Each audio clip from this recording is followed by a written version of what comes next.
Halo semua, balik lagi di channel Teraokun. Sebelum pembahasannya dimulai, silahkan klik tombol subscribe dan aktifkan lonceng notifikasinya supaya kalian gak ketinggalan info dan teori terbaru seputar One Piece. Buat kalian yang mau informasi tambahan soal SBS atau databook, kalian bisa follow Instagram Teraokun. Di sana admin akan memposting soal SBS, databook, dan berbagai teori singkat. Sekarang lanjut ke pembahasan. Melanjutkan cerita dalam chapter yang lalu, cerita dalam chapter kali ini dimulai dengan memperlihatkan keadaan dari bajak laut topi jerami yang saat ini sedang berada di desa Elba.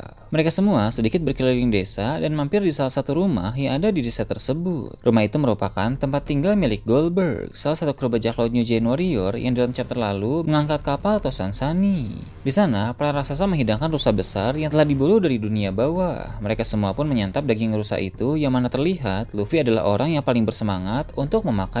Luffy berkata bahwa salah satu hal terbaik di Elbaf adalah hewan-hewan besar yang sangat enak untuk dikonsumsi. Kemudian Nami bilang dia merasa kelelahan setelah menyeberangi jembatan dan berkeliling desa, sebab Elbaf merupakan pulau yang sangat besar. Bagi manusia biasa seperti Nami, negeri para raksasa itu memang terlalu luas untuk dijelajahi. Usopp juga setuju dan berkata bahwa rumah-rumah di desa memiliki ukuran sebesar bukit, dan kastil-kastil yang ada pun memiliki ukuran seperti gunung di pulau-pulau lain. Hajrudin tertawa dan bilang bahwa apa yang dilihat oleh bajak laut topi jerami sejauh ini hanya sebagian kecil dari keseluruhan pulau Elbaf. Dia pun menjelaskan tentang 3 alam Elbaf seperti yang dikatakan oleh Brogy dalam chapter yang lalu, tapi dengan penjelasan yang lebih detail. Pertama, ada dunia bawah. Wilayah ini merupakan tempat yang sangat dingin dan dihuni oleh banyak hewan buas. Dunia bawah pun dijadikan sebagai penjara dan area eksekusi untuk para kriminalis di dunia Elbaf. Hajrudin menjelaskan bahwa di sanalah sang raksasa terkuat bernama Loki ditahan. Zoro dan Sanji pun akan langsung memahami bahwa aura kuat yang mereka rasakan ketika mereka masih berada di jembatan berasal dari sosok yang bernama Loki itu. Kemudian Hajrudin juga bilang bahwa Loki merupakan adiknya. Perkataan ini sesuai dengan apa yang diucapkan oleh salah satu kru bajak laut Giant Warrior beberapa chapter yang lalu. Dia bilang bahwa Loki dan Hajrudin merupakan anak-anak raja. Luffy pun terkejut ketika mendengar bahwa Hajrudin adalah kakak Loki, tapi Luffy sebisa mungkin mencoba untuk menyembunyikan keterkejutannya itu agar orang-orang tidak curiga bahwa dia sudah pernah bertemu dengan Loki.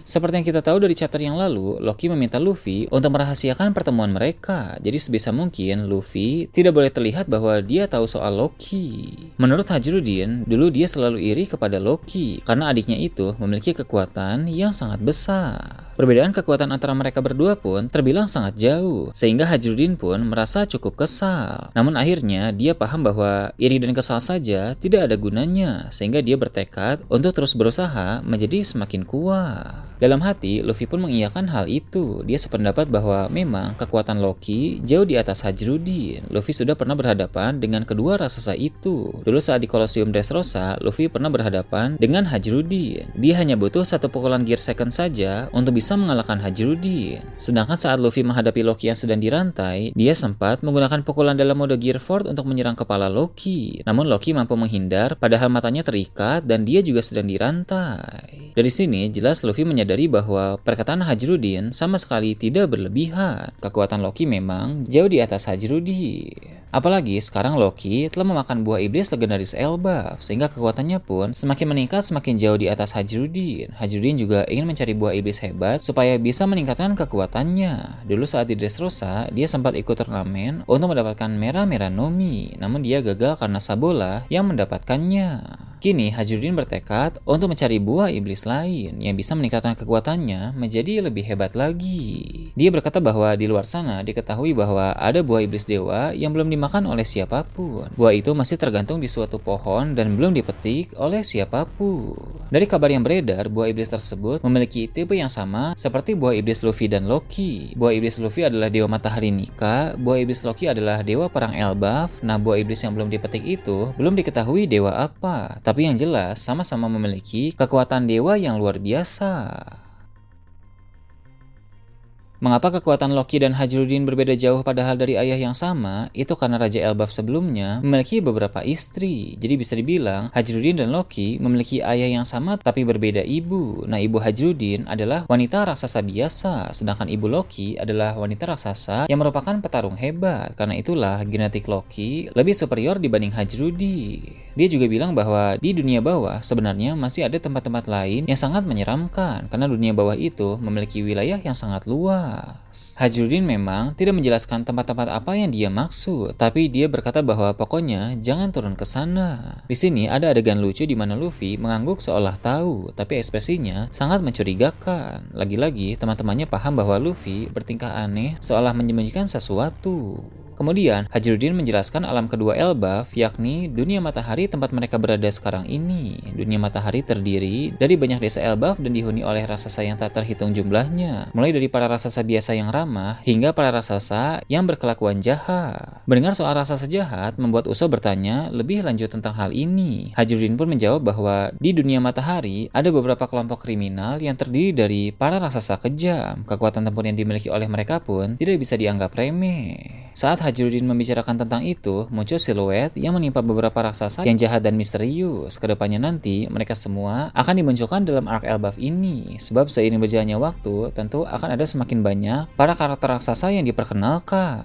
Mendengar pembahasan soal para raksasa jahat, Luffy merespon dengan bilang bahwa jika mereka mencari masalah, maka dia akan menghajar para raksasa jahat itu. Dory, Brogy, dan raksasa lain pun tertawa setuju dengan perkataan Luffy. Setelah itu, Gear, si wanita raksasa, mulai berbicara. Dia menambahkan informasi tentang dunia matahari. Gear bilang di sini juga tidak hanya ada kumpulan raksasa saja, melainkan ada pula suatu desa yang khusus dihuni oleh berbagai ras lain, termasuk ras manusia. Desa itu sudah ada sejak lama dan diterima dengan baik oleh sebagian besar raksasa. Ketika Gear membicarakan soal ini, cerita pun menampilkan desa tersebut. Keadaan di desa itu sangat indah, bagaikan utopia, karena terdiri dari berbagai macam ras selain para raksasa. Keadaan ini mirip dengan Whole Cake Island, di mana ada banyak ras yang bercampur di sana. Gear juga bilang bahwa kepala desa di tempat itu merupakan seorang manusia tangguh yang diakui oleh para raksasa, karena dia memiliki kekuatan yang sangat besar dan sangat hebat. Luffy dan Usopp pun penasaran. Mereka bilang bahwa mereka harus mengunjungi desa yang unik itu. Para raksasa pun berkata bahwa nanti bajak laut api jerami akan diantar ke sana. Mendengar itu membuat mereka menjadi bersemangat. Dengan suara yang lantang, Usopp berteriak bahwa petualangan di Pulau Elbaf benar-benar akan menjadi petualangan yang luar biasa. Lagi-lagi, sang penembak jitu dalam bajak laut api jerami itu merasa terharu karena bisa berada di negeri impiannya tersebut. Kemudian, Hajrudin lanjut menjelaskan soal alam ketiga yang ada di Pulau Elbaf. Tempat itu bernama Dunia Surga. Ternyata Dunia Surga berada di pulau langit besar yang bertempat di atas pohon Adam. Pulau langit memang bukan hal aneh di Elbaf, karena dalam chapter lalu pun kita telah melihat beberapa pulau langit kecil di sekitar desa Dory dan Brogy. Jadi di atas pohon Adam juga ada pulau langit yang berukuran masif yang disebut sebagai Dunia Surga. Dunia Surga merupakan tempat tinggal para bangsawan dan pusat dari kekuatan militer dari kerajaan Elbaf, karena di sanalah para prajurit terkuat dilatih. Di dunia matahari juga sebenarnya terdapat beberapa kastil militer, tapi pusat dari kekuatan militer terkuat tempatnya ada di puncak pohon Ada. Ketika Hajrudin bicara soal ini, kita akan diperlihatkan keadaan dunia surga yang begitu megah dan di sana terdapat istana kerajaan. Jinbe lalu bertanya kepada Hajrudin, jika dia adalah pangeran atau anak dari raja, mengapa ketika Raja Elbaf mati di tangan Loki, Hajrudin tidak menjadi raja yang baru dan tinggal di dunia surga? Hajrudin pun menjelaskan bahwa sistem kerajaan di Elbaf tidak seperti itu. Raja haruslah orang yang diakui paling kuat yang ada di sana, bukan hanya soal garis keturunan saja. Hajrudin bisa menjadi raja jika dia memiliki kekuatan yang layak untuk itu. Masalahnya kekuatan Hajrudin dirasa belum layak oleh mayoritas raksasa, sehingga yang menjadi raja baru adalah orang lain dari kalangan bangsawan juga. Orang itu merupakan raksasa terkuat kedua yang ada di Elbaf saat ini setelah Loki. Zoro pun bertanya, kalau begitu, mengapa bukan Loki saja yang menjadi raja karena dia adalah yang terkuat? Hajrudin menjawab bahwa sejak lama, Loki telah menjerumuskan dirinya ke dalam kegelapan. Tak terhitung berapa banyak kejahatan yang telah dia perbuat, termasuk menghabisi ayah mereka sendiri. Loki juga memiliki keinginan untuk menghancurkan Elbaf dan membawa dunia menuju akhir. Jadi jelas orang sepertinya tak mungkin diangkat menjadi raja, tak peduli walaupun dia adalah yang terkuat di Elbaf. Setelah menampilkan keadaan dari bajak laut topi jerami dan para raksasa di rumah itu, cerita pun beralih ke dunia surga. Di dalam istana, sang raja yang baru telah mendapat laporan soal kedatangan dari kelompok bajak laut topi jerami. Raja dan orang-orang di istana memang mengikuti perkembangan dunia luar, sehingga mereka tahu bahwa Luffy adalah seorang Yonko.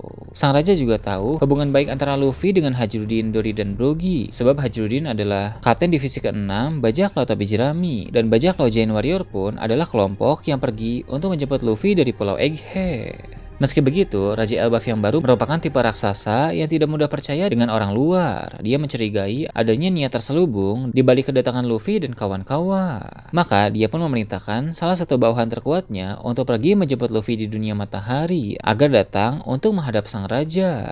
Jika Luffy menolak, maka raksasa itu harus membawanya dengan paksa. Bahkan apabila Hajrudin, Dori, dan Brogy menghalangi juga, maka sang raja memerintahkan bawahannya itu untuk melawan mereka juga. Sang bawahan pun dengan tegas menjawab dengan siap, menandakan bahwa dia percaya diri dengan kekuatan yang dia miliki. Sepertinya, tangan kanan sang raja baru ini merupakan raksasa yang terbilang sangat kuat.